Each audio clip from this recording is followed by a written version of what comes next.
কুসু তো ছোটই বল, তাই বললাম। সর, আগলা পিরিত দেখাতে হবে না। আগলা পিরিত কই দেখাচ্ছি, আমি তোকে ভালোবাসি না। আমার মতো ভাই পাবি তুই?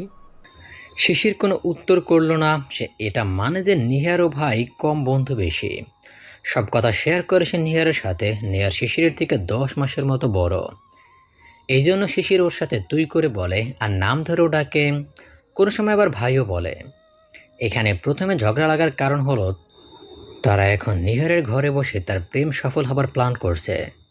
নিহার একটা মেয়েকে পছন্দ করে কিন্তু বলতে পারে না। এটার জন্য সে শিশিরের সাহায্য নেবে, কারণ মেয়েটা শিশিরের ক্যাম্পাসের। এই ঘরে এখন উপস্থিত আছে কুয়াশা, ঈশা, ইয়াসমিন, বৃষ্টি, হিমেল, শিশির। নেহার কুয়াশার সাথেও বিষয়টা শেয়ার করেছিল। আর এ বাড়িতে হিমেল সবার ছোট সদস্য হলেও তাকে কখনোই কোনো ভাই কোনো বিষয় থেকে দূরে রাখে না।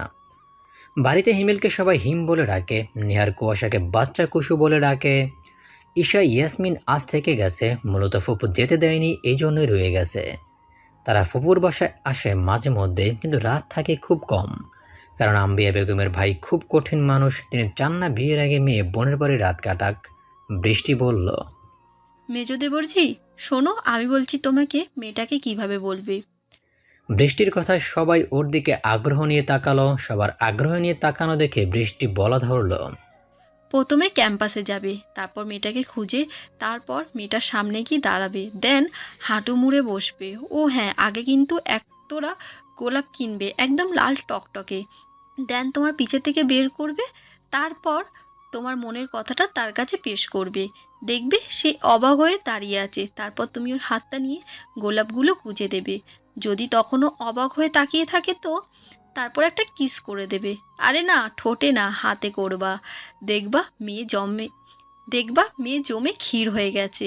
আর জমে ক্ষীর হয়ে গেলেই ভাববা সেটা পায়েস হবার কনফার্ম।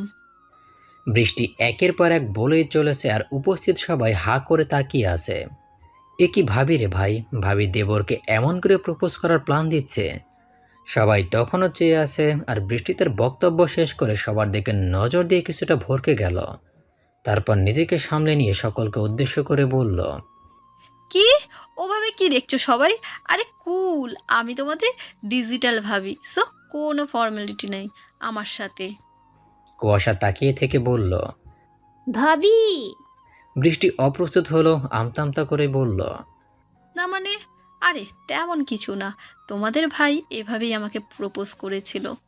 কথাটা বলেই বৃষ্টি মাথা ঝুঁকিয়ে নিল। কেমন রক্তিম হয়ে উঠেছে তার দুই কপাল জোড়া, লাল আভায় ঢেকে আসছে, যেন কেউ আবিরের রং দিয়ে রাঙিয়ে দিয়েছে বৃষ্টিকে। মেয়েটা প্রেম বার্তা বলতে গিয়ে এতটা লজ্জা পাচ্ছে। সবাই বৃষ্টির অবস্থা দেখে জোরে জোরে হেসে দিল আর বৃষ্টি আরও লজ্জা পেয়ে গেল। ইয়াসমিন হাসতে হাসতে এগিয়ে গিয়ে বৃষ্টির কাঁধের উপরে হাত দিয়ে বলল, ভাবি, আমার ভাই তো তাইলে সেই রোমান্টিক। বৃষ্টি লজ্জায় কথা বলতে পারল না। মেয়েরা ভালোবাসার মানুষের সান্নিধ্যে গেলেও লজ্জা পায়, আবার তাদের নিয়ে ভাবলেও লজ্জা পায়।